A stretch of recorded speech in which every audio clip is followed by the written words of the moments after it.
Pemazmur di dalam Mazmur 29 ayat 1 sampai dengan 2 menyerukan,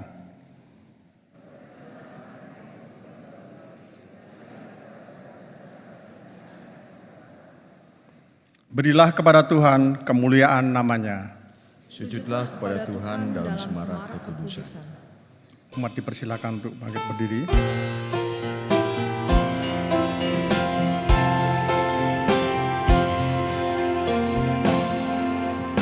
Terpujilah Allah, hikmat-Nya besar, begitu kasih-Nya untuk dunia cemar, sehingga dibilah Putranya kudus, mengangkat manusia serta menebus. Pujilah, pujilah, buatlah dunia bergemar, bergemar, mendengar suaranya. Dapatkanlah alam demi Putranya, dipuji padanya sebab hikmat-Nya. Dan darah anak-Nya lah yang menebus mereka yang yakinkan janji kudus. Dosanya betapapun juga keji, dihapus olehnya, dibasuh bersih. Pujilah, pujilah, buatlah dunia bergemar, bergemar, mendengar suaranya. Dapatkanlah Allah demi Putranya, dipuji padanya sebab hikmat-Nya.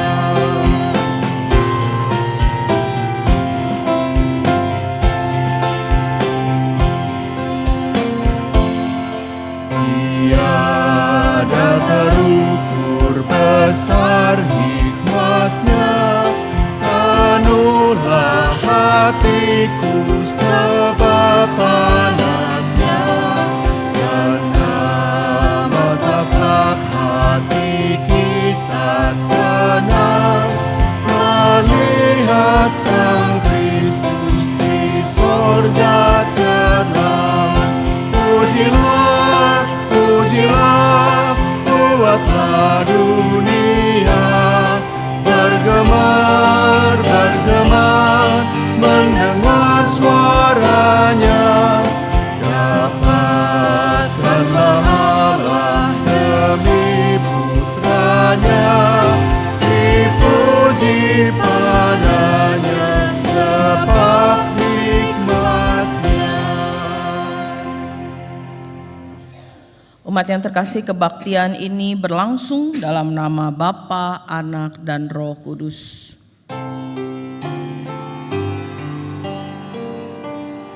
Amin, amin, amin. Tuhan beserta saudara. Dan beserta saudara juga.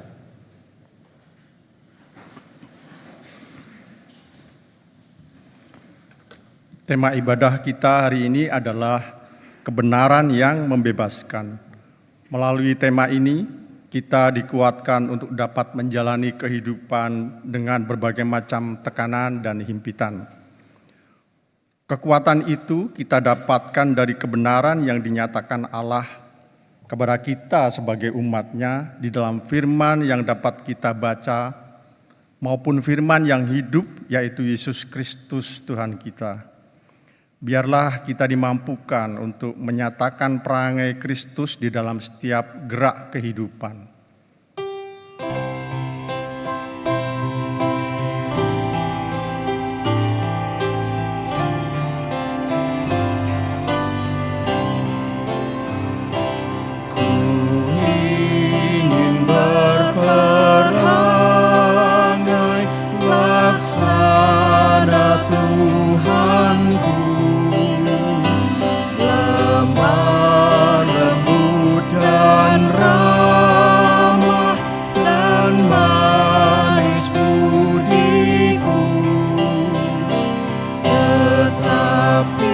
sungguh sayang, ternyata ku cemar. Ya Tuhan, beriku hati yang suci dan benar. Ku ingin ikut Yesus, mencontoh kasih-Nya, menghibur orang susah, menolong yang lemah. Tetapi sungguh sayang, ternyata ku cemar. Ya Tuhan, beriku hati yang suci dan benar.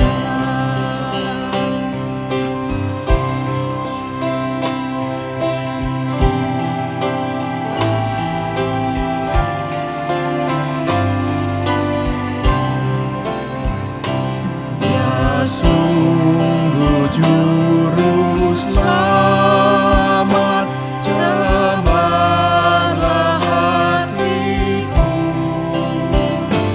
dan hanya Kau yang dapat menghapus dosaku, supaya kelak di sorga ku pandang wajah-Mu, dan aku jadi sama laksana diri-Mu.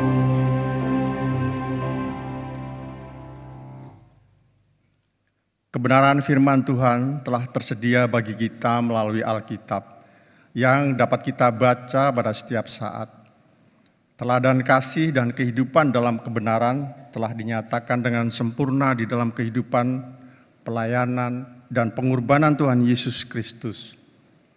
Namun, kita belum bersungguh menghidupi kedua hal tersebut sehingga sikap, perilaku, perkataan, dan pemikiran kita justru tidak bersumber dari kebenaran ilahi, sehingga yang terasa adalah belenggu yang memberatkan dan membuat hidup terasa sulit. Untuk itu, marilah kita merendahkan diri dan mengaku secara jujur di hadapan Tuhan. Umat dipersilakan untuk berdoa secara pribadi.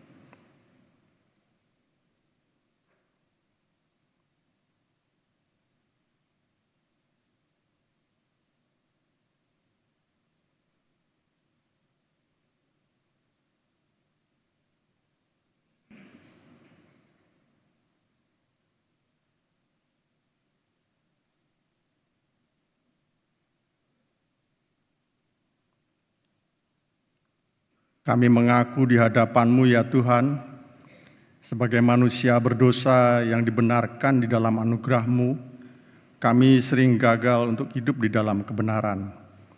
Firman-Mu yang menuntun kami kepada hidup, kadang terasa sebagai pagar yang justru membatasi dan mengekang kami. Padahal melaluinya justru ada kelepasan dan kelegaan bagi kami. Ampuni kami ya Tuhan.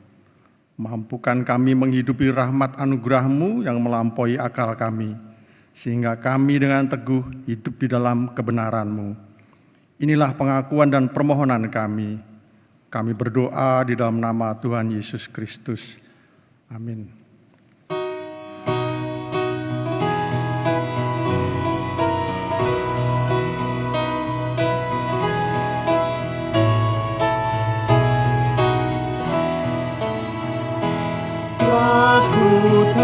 Temukan dasar kuat, tempat terpaut jangkarku.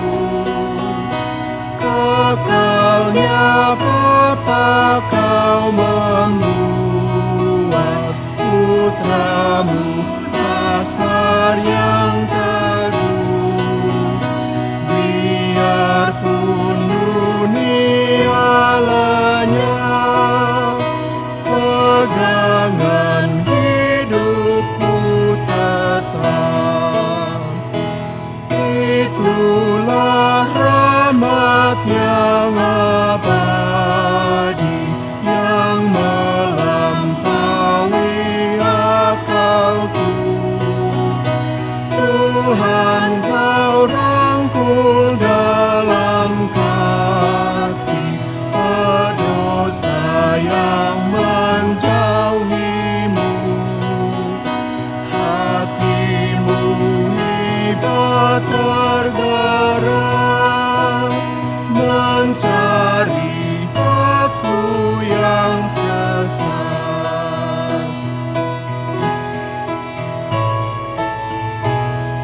Bagi setiap pribadi yang dengan sungguh menyadari dosa, mengakuinya dan memohon ampunan Tuhan, terimalah berita anugerah yang disampaikan di dalam kitab Kisah Para Rasul pasal 10 ayat 35 sampai 36. Setiap orang dari bangsa manapun yang takut akan Dia dan yang mengamalkan kebenaran berkenan kepadanya. Itulah firman yang Ia sampaikan kepada orang-orang Israel ketika Ia memberitakan damai sejahtera melalui Yesus Kristus yang adalah Tuhan dari semua orang. Demikianlah berita anugerah dari Tuhan, di dalam Kristus engkau telah diampuni. Di dalam Kristus engkau pun telah diampuni. Damai Kristus bagimu. Damai Kristus bagimu juga.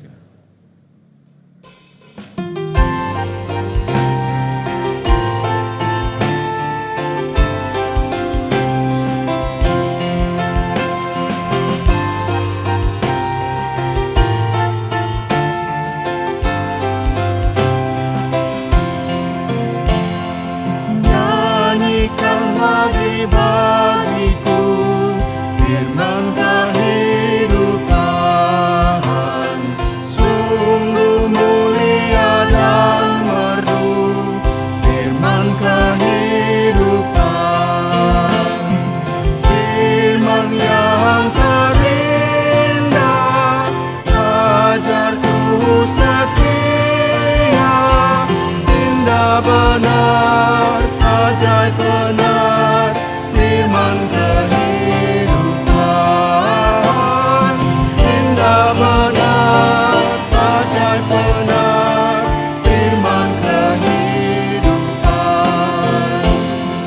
Kristus memberi dunia firman kehidupan.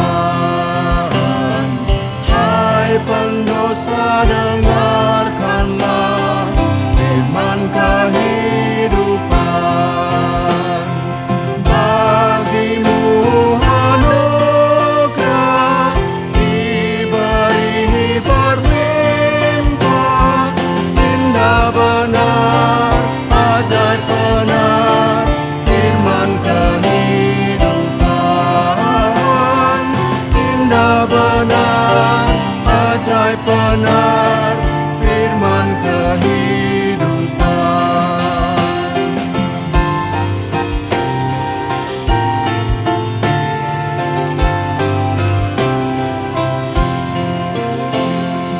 Manislah gema Injilnya, firman kehidupan,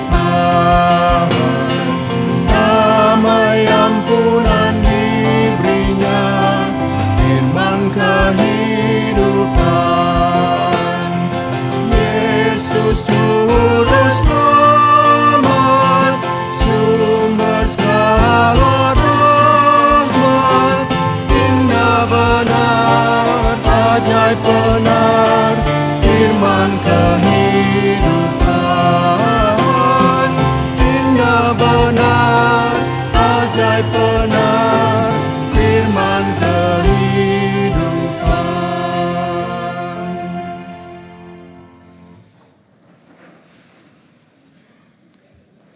Mari kita berdoa.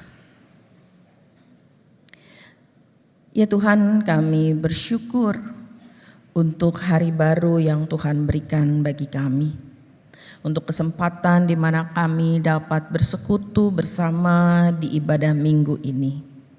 Tuhan, sebentar lagi kami akan belajar dari kebenaran firman-Mu. Pimpin kami, tuntun kami di dalam hikmat Roh-Mu yang kudus. Sehingga kebenaran firman-Mu yang kami baca, yang kami dengarkan dan juga renungkan ini sungguh-sungguh menjadi kekuatan, pegangan, pedoman untuk kami menjalani hidup yang Tuhan percayakan.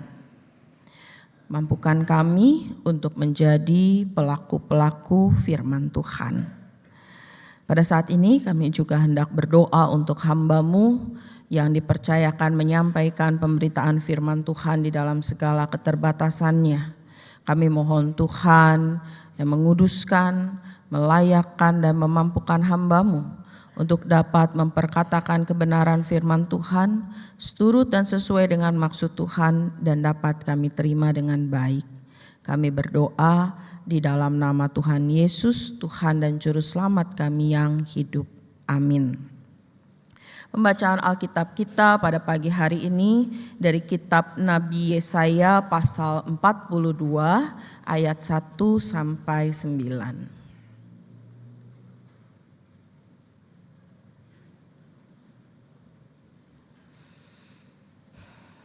Yesaya pasal 42 ayat 1 sampai 9.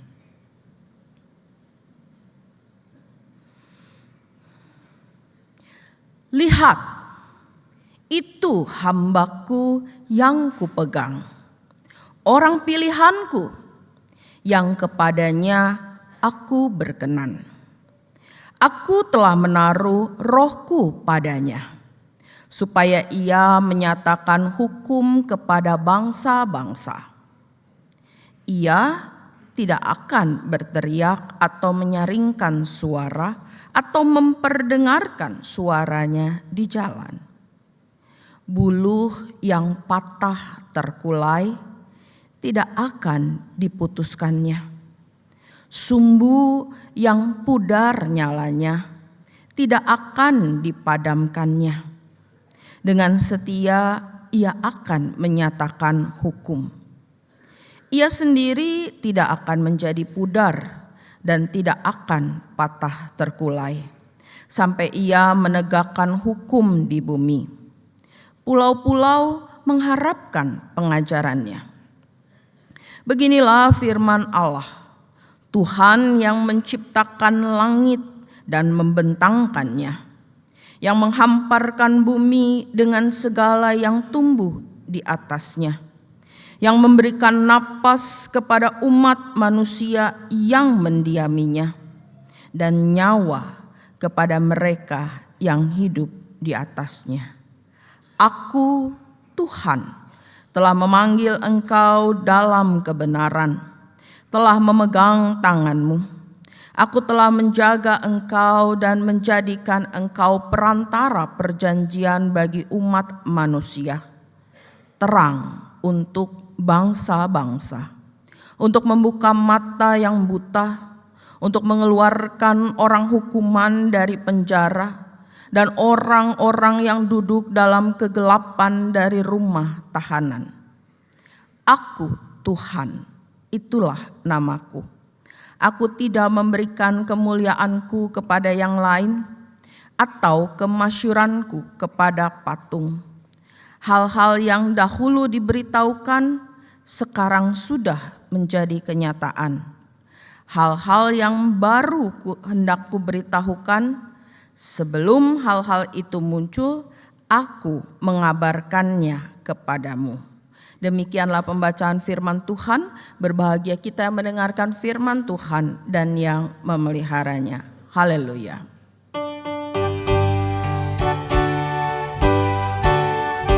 Haleluya, haleluya, haleluya, haleluya, haleluya, haleluya, haleluya, haleluya.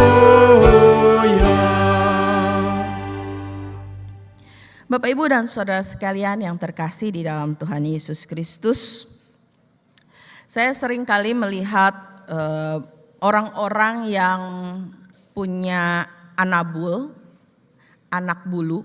Kalau Bapak Ibu ada yang nggak tahu apa itu anabul, anak bulu alias dogi, gitu ya. Mereka yang punya anabul itu sering mengajak jalan-jalan piaraannya. Nah, dan pastinya ya anabul itu atau anjing peliharaan itu ya yang saya amati sih ya, nggak ada yang nggak suka jalan-jalan. Mereka bahkan bukan cuman suka jalan tapi suka berlari-lari gitu ya. Oleh karena itu ketika biasanya bawa jalan-jalan itu yang saya lihat amat jarang orang yang kemudian melepasnya gitu aja dan dia lari di belakangnya. Biasanya selalu ada tali ya. Tali supaya kalaupun dia berlari ya masih ada tali yang bisa ngerem. Ya, atau juga kita masih bisa ngikutin kemana dia lari itu ya, karena kan kita nggak mungkin bilang ayo kiri nggak itu kan ya. Jadi dia begitu kalau dia dibuka pintu dia akan keluar, dia lari aja sendiri itu ya. Nah, biasanya kita pakai tali itu. Tali itu pada sisi kita mengamankan kita, jangan sampai dia kabur. Tapi kalau kita mau pikir perasaannya itu ya, wah aku gak bisa lari kemana-mana nih ya, aku gak bebas ya untuk ya pergi kemana aku suka, karena pasti nanti ditarik, awas jangan ke situ, ini kejauhan dan lain sebagainya. Bapak Ibu Saudara, kalau itu anabul ya kita ikat dia supaya dia gak lari kemana-mana. Saya ingin mengajak kita berefleksi dengan hidup kita. Apakah kita sudah hidup dengan perasaan yang lega ketika kita bangun setiap pagi, kita merasa hari baru, saya lega itu kan. Atau justru ketika kita memasuki hari baru, kita seolah-olah punya tali yang tidak terlihat, yang sedang mengekang kita, yang membelenggu kita, yang membuat kita merasakan tidak nyaman. Ya. Saya ingat zaman TV dulu, kayaknya di sini sebagian besar masih zaman ya ketika kita menonton TV, hanya TV, belum ada internet begitu ya. TV yang sudah mulai dengan iklan-iklan, salah satu iklan dari obat nafas. Saya nanti kalau ngomong nanti saya kayak nyebut merek gitu ya. Ya, salah satu iklan yang melekat di dalam ingatan saya kalau di TV itu adalah seorang perempuan pakai bajunya kalau nggak salah warna pink, lalu dia seperti diikat dengan tali begitu sehingga dia merasa kesesakan. Lalu ketika mengkonsumsi obat lalu talinya lepas. Bapak Ibu mungkin masih ada yang ingat dengan iklan itu ya 30-an tahun yang lalu lah. Kalau ngomong sama anak sekarang pasti nggak akan tahu. Ya. Apakah kita merasakan seperti perempuan di dalam iklan itu yang ketika kita bangun di hari yang baru, kita seperti bukan menjadi diri kita. Kita nggak merasakan lega, kita nggak merasakan nyaman, tetapi kita merasakan aku terikat, terbelenggu, aku terkekang yang memang tidak terlihat secara mata fisik. Yang juga mungkin itu tidak bisa kita percakapkan di rumah misalkan dengan pasangan kita, apalagi kita percakapkan di kantor atau juga di lingkungan relasi pertemanan kita. Bapak Ibu kalau di rumah aja kita nggak bisa ngomong, masa kita ngomong di luar ya?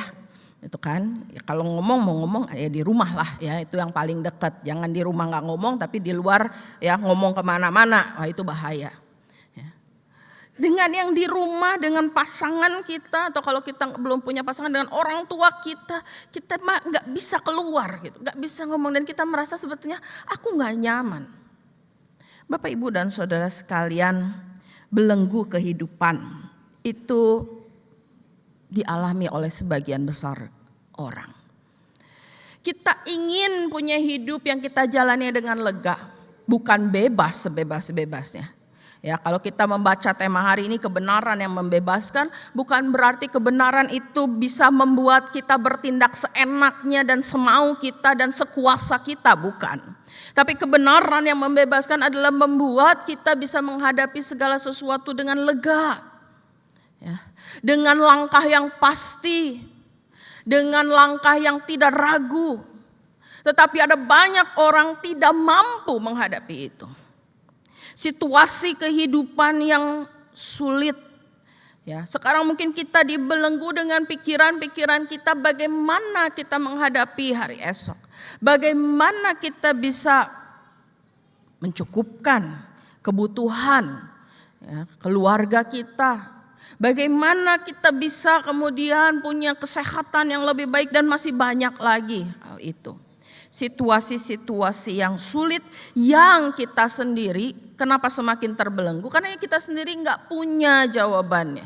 Kita sendiri nggak cukup pikiran kita untuk menemukan, ini yang membuat saya lega. Ini yang kemudian di tengah segala persoalan saya masih bisa menjalaninya dengan hati yang ringan. Bapak Ibu Saudara, situasi terbelenggu itulah yang dialami oleh umat di mana Yesaya 42 ini disampaikan kepada mereka. Mereka terbelenggu dengan situasi yang mereka hadapi di mana mereka harus menjalani pembuangan yang sudah dinubuatkan atau yang sudah diperkatakan oleh para nabi untuk memperingatkan mereka. Kalau engkau berlaku tidak setia kepada Tuhan, maka ya, kesesakan, kesusahan itulah yang akan terjadi. Di ayat yang ke-9 dikatakan hal-hal yang dahulu diberitahukan sekarang sudah menjadi kenyataan. Umat mengalami situasinya di dalam keterbelengguan, situasi yang tanpa pengharapan, situasi yang menyesakkan bagi mereka di mana mereka tidak lagi dapat merasakan lega di dalam mengerjakan segala sesuatu karena mereka berada di tempat orang lain. Mereka tidak berada di tanah yang Tuhan anugerahkan kepada mereka. Mereka tidak lagi tinggal di dekat bait atau di sekitar bait Allah di mana itu menjadi gambaran kehadiran Tuhan. Mereka merasakan dirinya jauh dari hadirat Tuhan. Mereka merasakan diri mereka terbuang dan sama sekali tidak punya solusi, tidak punya langkah untuk dapat menghadapi kehidupan. Di dalam keadaan yang seperti itu, firman Tuhan datang. Dan apa yang Tuhan perkatakan?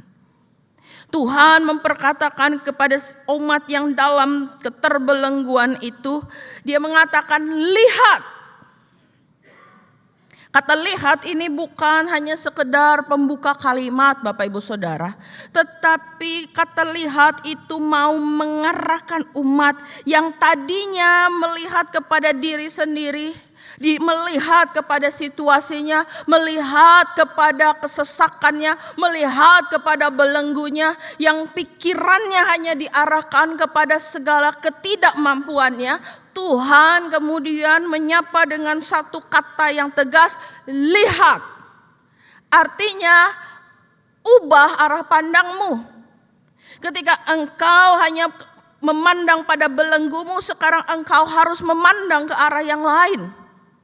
Ketika pikiranmu hanya ditujukan kepada hal-hal yang tidak mampu engkau pikirkan, yang tidak mampu engkau kerjakan, sekarang pikiranmu harus ditujukan kepada hal yang berbeda yang Tuhan mau sampaikan.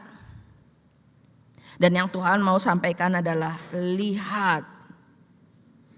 Bukan lagi kepada dirimu sendiri, tapi lihat. Kenapa?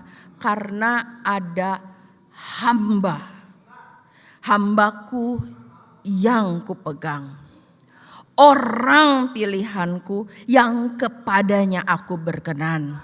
Aku telah menaruh rohku padanya. Bapak, Ibu, dan Saudara sekalian, umat diminta ya, untuk melihat bahwa Tuhan sedang berkarya di dalam kehidupannya mereka. Tuhan tidak membiarkan mereka di dalam situasi yang membelenggu itu. Tuhan tidak membiarkan mereka kemudian merasakan tidak lagi mampu dapat mengerjakan sesuatu, merasakan masa depan mereka suram, merasakan bahwa mereka tidak lagi dapat berbuat apa-apa. Tuhan mau mengatakan bahwa lihat, keadaanmu memang seperti itu, tapi aku sedang bekerja. Aku memegang hambaku, memilih seseorang yang kepadanya aku berkenan. Aku menaruhkan rohku untuk Ia menjadi jalan di mana kelepasan, kelegaan, kebebasan itu bisa dialami oleh umat. Engkau sendiri memang tidak mampu melepaskan dirimu. Kemampuanmu sendiri tidak akan mampu membuat engkau merasakan kelegaan. Di dalam keterbatasan manusia, di dalam kerapuhan manusia, manusia tidak mampu membebaskan dirinya. Umat pada saat itu tidak mampu untuk mendapatkan pembebasan dari belenggu pembuangan.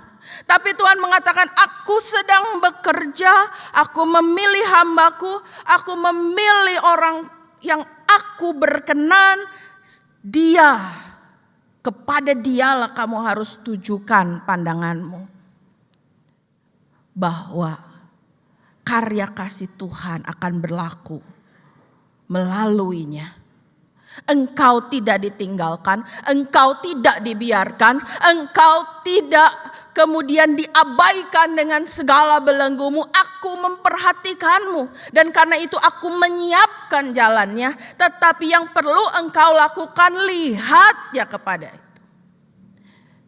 Jangan lihat hanya pada belenggu, jangan lihat hanya pada keterbatasanmu, jangan lihat hanya kepada dirimu yang engkau rasakan, aku memang tidak mampu begini dan begitu. Lihat kepada karya yang sedang aku kerjakan.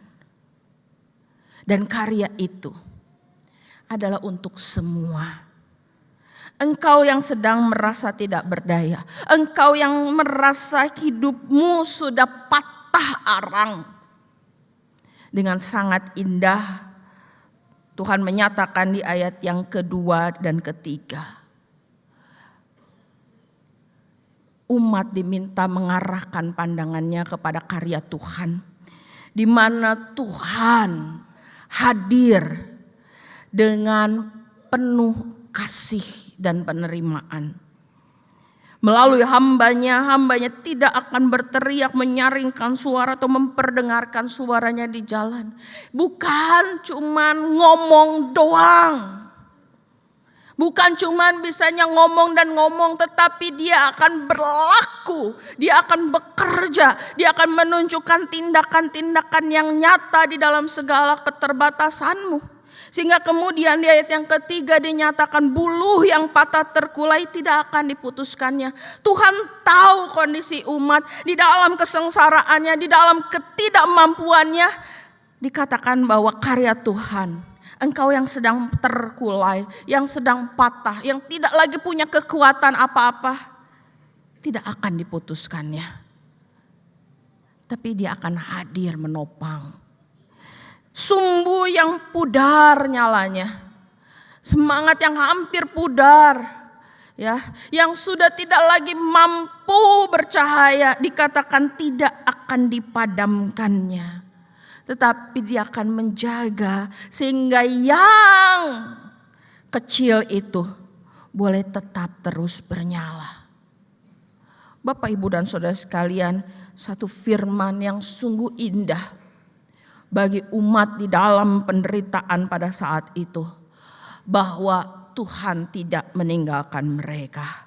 Tuhan terus bekerja, dan bahkan bukan hanya untuk kehidupan fisik, tetapi dikatakan bahwa sang hamba yang dipanggil itu, yang dijadikan perantara perjanjian itu, yang dijadikan kemudian membawa terang bagi bangsa-bangsa itu, tugasnya adalah menyatakan bahwa ada keselamatan yang disediakan.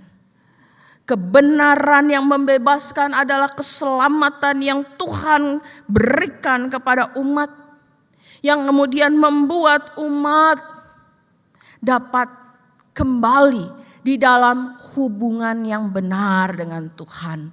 Mereka yang tadinya merasa jauh karena mereka tidak lagi tinggal di daerah di sekitar Yerusalem di mana bait Allah itu ada, maka Tuhan mengatakan ada hambaku yang kehadirannya akan membawa engkau kembali di dalam hubungan yang benar denganku. Ada hambaku yang akan memulihkan kehidupanmu, dan kepada itulah engkau harus menunjukkan pandanganmu. Ya. sehingga karya kasih Tuhan boleh dialami.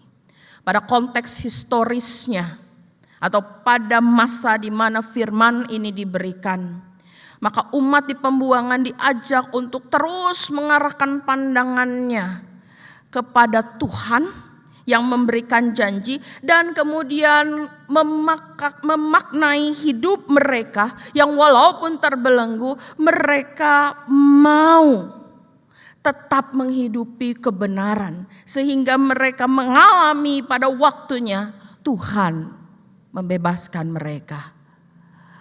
Mereka yang tidak punya kemampuan apa-apa di pembuangan, tetapi dengan karya kasih Tuhan mereka dapat kembali ke Yerusalem.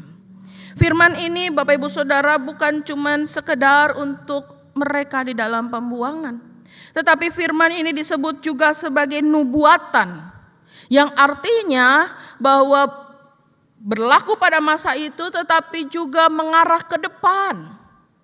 Dan Bapak Ibu Saudara, kalau kita baca ayat per ayat di mana firman Tuhan menguraikan tentang hamba itu, maka kita akan melihat kepada kegenapannya di dalam Kristus Yesus Tuhan kita. Kepada Dialah kita diminta untuk mengarahkan pandangan kita.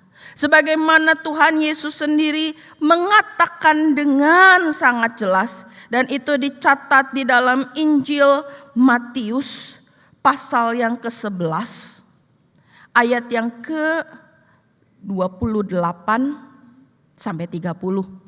Saya seringkali mengatakan rangkaian ayat ini jangan dipisah-pisah ya. Kalau kita mau baca, kita sebetulnya senangnya ayat 28 aja ya, tapi Tuhan Yesus habis ngomong ayat 28, dia masih ngomong yang lain Bapak Ibu Saudara. Jadi mari harus kita perhatikan sebelum ya ceritanya berpindah.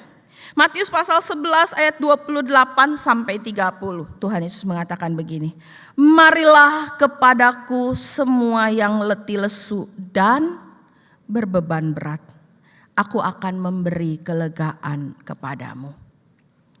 Ini adalah gambaran hamba Tuhan di dalam Yesaya pasal 42. Yang dikatakan bahwa hamba itu, ia tidak menyaringkan suaranya, dia tidak cuma sekedar berkata-kata.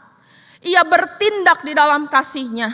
Tuhan Yesus bertindak di dalam kasihnya dengan mengatakan, aku akan memberi kelegaan padamu. Tuhan Yesus mengundang setiap pribadi untuk melihat dan bahkan datang kepadanya, mengalami kelegaan di dalam Dia. Tuhan tahu setiap belenggu kita, keterbatasan kita, ketidakmampuan kita. Gak ada solusi yang bisa kita kerjakan dari diri kita sendiri untuk membebaskan kita. Hanya Dia yang punya kelegaan. Dia mengundang kita datang kepadanya dengan segenap keberadaan kita. Dia tidak perlu kita yang menjadi sok kuat di depan Dia. Dia tidak perlu kita yang kemudian datang dengan ini dan itu. Dia memerlukan kita datang dengan segenap keberadaan kita. Kenapa? Karena seperti kata Yesaya 42, bulu yang patah terkulai, yang sudah patah, yang sudah secara manusia, secara dunia sudah nggak bisa diapa-apain kalau bulu itu patah. Dikatakan bahwa itu tidak akan diputuskan. Hidup kita yang kita rasa sudah patah, gak berarti, gak berharga. Tuhan cuma minta kita datang.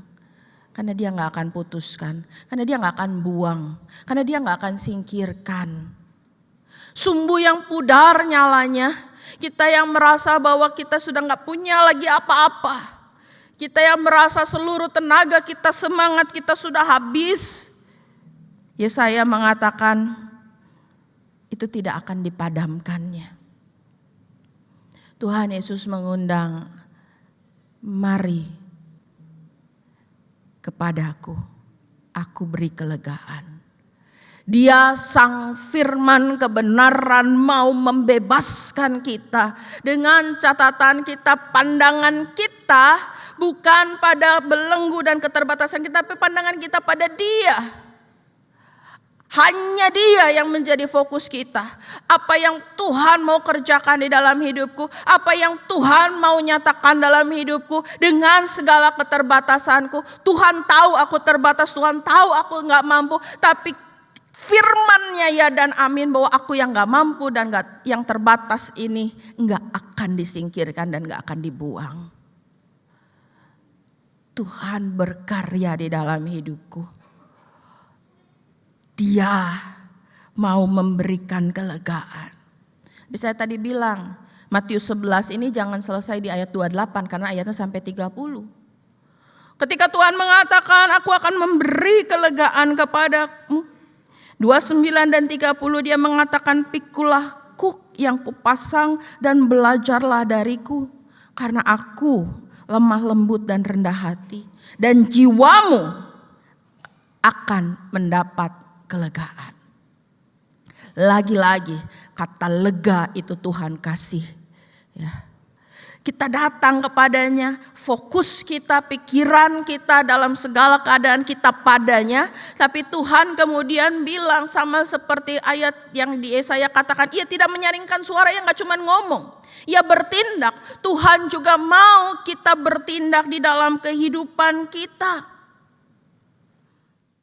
Pikulah kuk yang kupasang. Belajar pada Tuhan. Tadi dengan kata lihat, belajar kepadanya.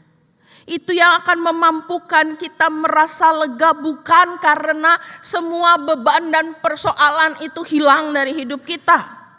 Kalau semua beban dan persoalan itu tidak lagi kita alami, maka kita akan berjumpa di sinar kasih Bapak Ibu Saudara. Udah beres soalnya. Ya. Kelegaan itu berarti bahwa di dalam segala persoalan yang mesti kita jalani, kita tahu bahwa kita tidak menjalaninya sendirian. Kita tahu bahwa ada Kristus yang bekerja di dalam kita.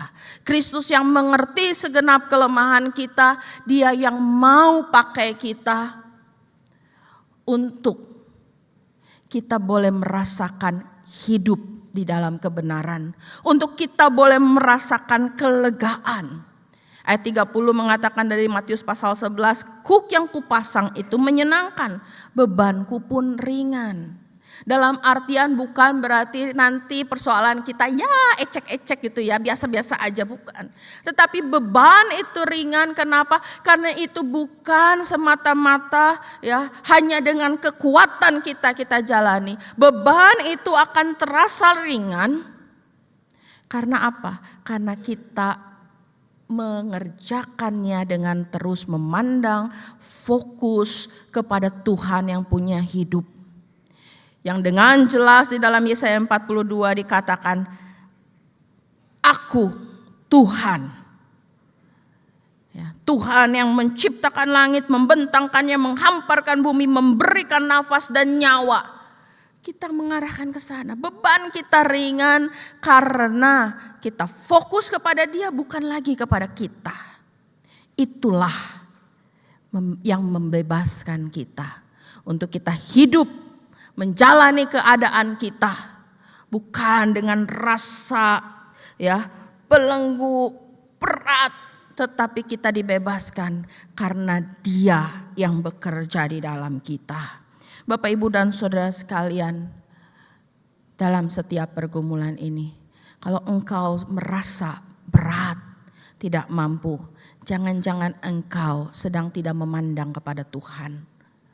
Engkau sedang sibuk memandang kepada dirimu, menghitung ketidakmampuanmu, kemudian memperkirakan dengan akal pikiranmu sendiri, dengan keadaanku kayak gini, apa yang bisa kulakukan besok, apa yang akan terjadi nanti. Engkau sedang tidak melihat ke arah Dia. Mulai hari ini, lihat Dia. Kalau engkau mulai rasa berat, ingat Tuhan Yesus yang mengatakan, mari datang kepadaku. Datang sama Dia.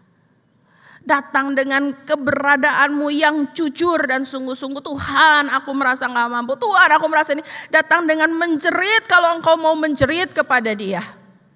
Karena setiap kelemahan tidak akan dibuang oleh Tuhan. Engkau yang lemah tidak dibuang oleh Dia. Dia justru akan memelukmu dengan hati-hati. Dia akan meraihmu, Dia akan merangkulmu, dan Dia akan memampukanmu menjalani kehidupan. Dia yang sudah mengorbankan hidupnya untuk keselamatan kita, untuk membebaskan kita dari belenggu dosa. Dia yang akan terus memberikan kelegaan untuk kita berjalan, menjalani hidup kita dengan apa yang ada pada kita. Dia berkarya di dalamnya dan Dia mau menghadirkan kekuatan di dalam setiap langkah kita. Hari ini kita akan merayakan perjamuan kudus, mengingat tubuh dan darah Kristus yang sudah tercurah bagi kita, yang membebaskan kita. Maka mari perjamuan ini kita sambut dengan penuh syukur dan penuh sukacita, karena belenggu kita sudah dilepaskan oleh kebenaran sejati, yaitu Kristus Yesus Tuhan kita. Amin.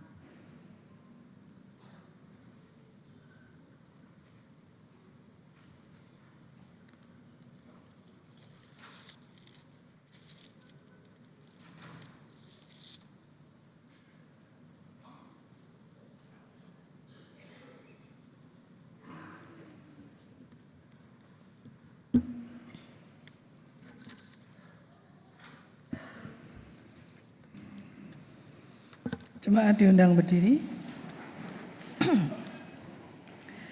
Bersama dengan umat Allah di masa lalu, masa kini, dan masa depan, marilah kita mengingat janji baptisan kita dengan mengikrarkan pengakuan iman rasuli. Aku percaya kepada Allah, Bapa yang Maha Kuasa, Khalik langit dan bumi, dan kepada Yesus Kristus, anaknya yang tunggal, Tuhan kita, yang dikandung dari Roh Kudus, lahir dari anak darah Maria, yang menderita sengsara di bawah pemerintahan Pontius Pilatus, disalibkan, mati dan dikuburkan, turun dalam kerajaan maut. Pada hari yang ketiga, bangkit pula dari antara orang mati, naik ke surga, duduk di sebelah kanan Allah, Bapa yang Maha Kuasa. Dan dari sana Ia akan datang untuk menghakimi orang yang hidup dan yang mati. Aku percaya pada Roh Kudus, gereja yang kudus dan am, persekutuan orang kudus, ampunan dosa, bangkitan orang mati, dan hidup yang kekal. Amin.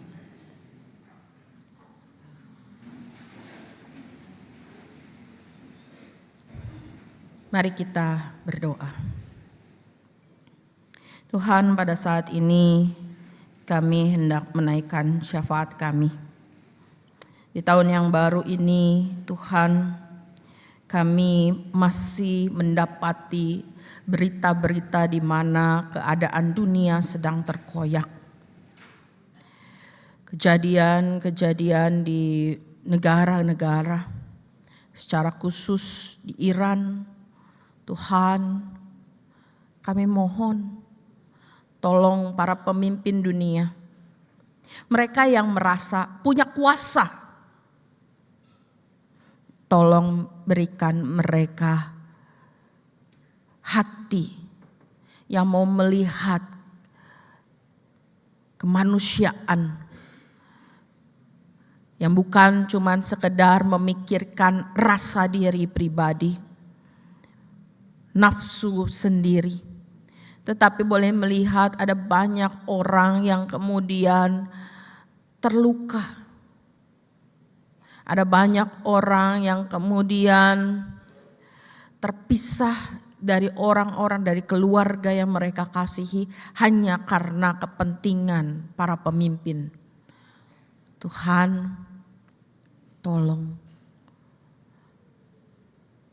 sadarkan mereka. Mampukan mereka untuk mengupayakan sebagai para pemimpin kedamaian di dunia ini. Kami juga mau berdoa untuk bangsa Indonesia, secara khusus pemerintah kami di dalam penanggulangan pasca bencana Sumatera, Aceh, Tapanuli, Sumatera Barat. Tuhan, tolong supaya proses pemulihan infrastruktur boleh juga berjalan dengan baik.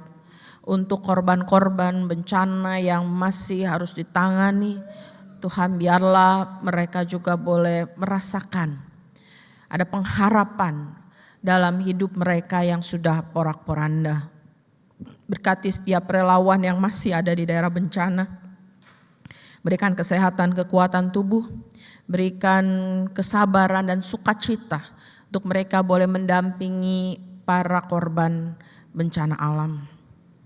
Kami juga pada saat ini Tuhan mau berdoa untuk Kota Bogor. Kami mohon Engkau berkati pimpinan Kota Bogor, Forkompinda, untuk mereka juga bisa bersehati, bersatu di dalam membangun kota ini menjadi kota yang toleran, kota yang saling menghargai, kota yang nyaman untuk ditinggali. Tolong Tuhan, mampukan mereka hadir bagi masyarakat Kota Bogor. Demikian juga untuk pemerintah Kabupaten Bogor. Tuhan juga menolong sehingga mereka dapat melakukan fungsi pemerintahan dengan benar. Kami juga mau berdoa untuk jemaat Tuhan di GKI Pengadilan. Tuhan, kami mohon Tuhan pimpin majelis jemaat dan badan pelayanan jemaat di dalam hikmat Tuhan, sehingga dapat mengelola berbagai kegiatan pelayanan dengan baik. Kami juga mau berdoa Tuhan untuk pengembangan dari pos-pos jemaat yang ada, baik di Keracak maupun di Bogor Barat.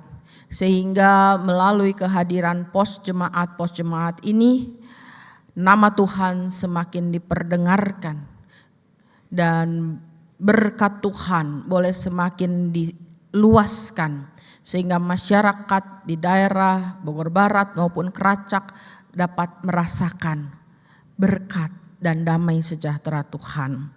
Kami bersyukur untuk peningkatan status yang akan terjadi di bulan April untuk pos jemaat Bogor Barat menjadi bakal jemaat Bogor Barat.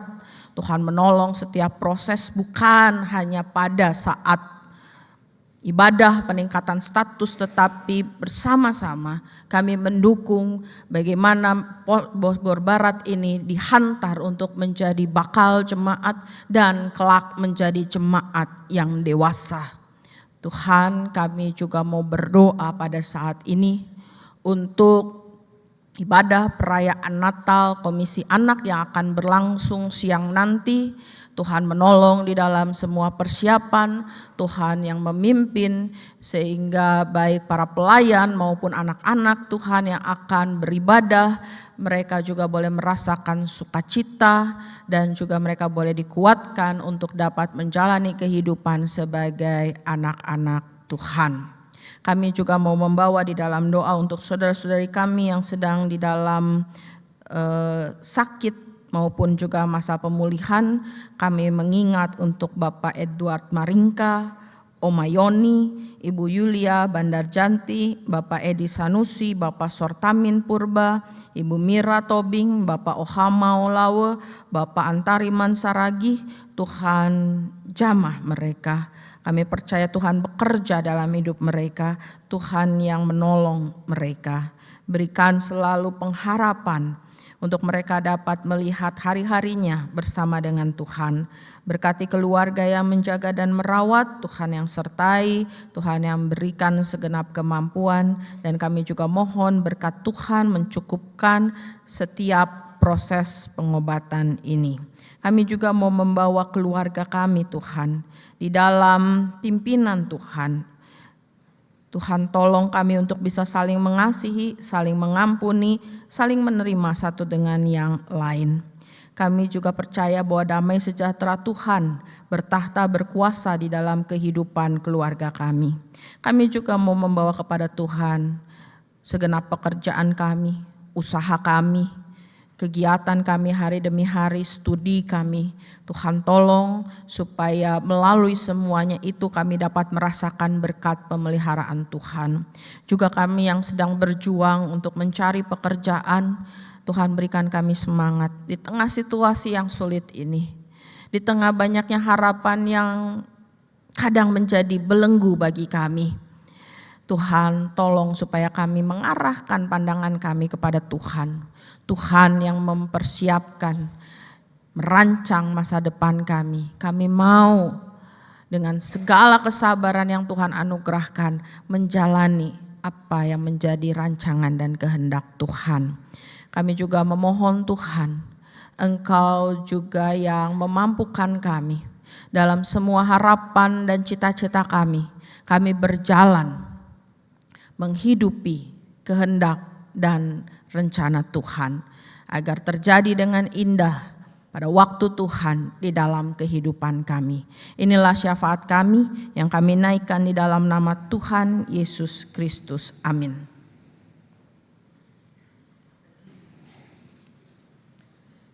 Saat ini kita akan memberikan persembahan dengan menghayati ungkapan syukur seperti dalam Mazmur 86 ayat 12-13. Aku hendak bersyukur kepadamu ya Tuhan, Allahku, dengan segenap hatiku dan memuliakan namamu untuk selama-lamanya. Sebab besarlah kasih setiamu kepadaku, dan engkau telah melepaskan nyawaku dari lubuk dunia orang mati.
Dimohon berdiri.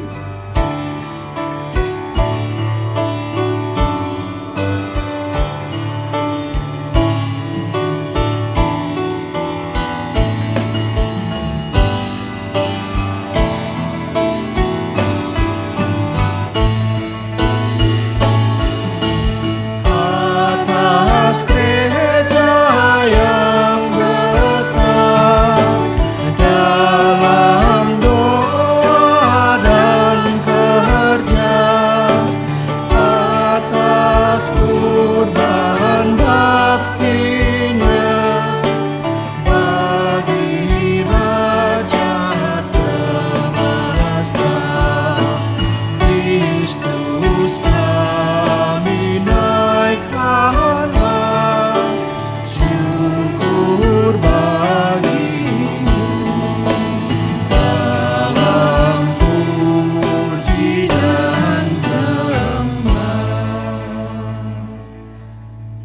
kita berdoa.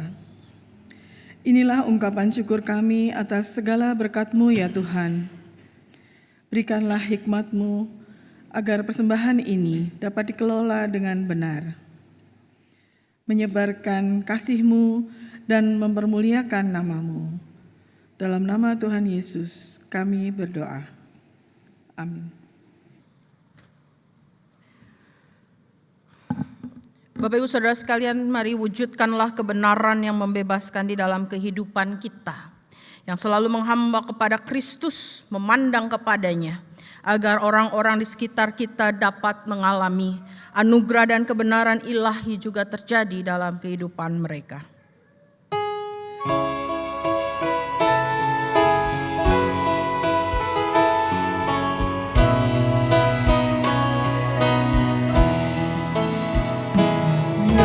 Yesus, ku berjanji setia padamu. Ku minta kau selalu dekat ya Tuhanku. Di kancah pergumulan janganku tak sesat, karena Engkau temanku, pemimpin terdekat. Dekatlah aku Tuhan di ribut dunia. Penuh kilauan hampa dan suara godanya. Di dalam dan di luar si jahat mendesak. Berisai lawan dosa, ya Tuhan kau tetap.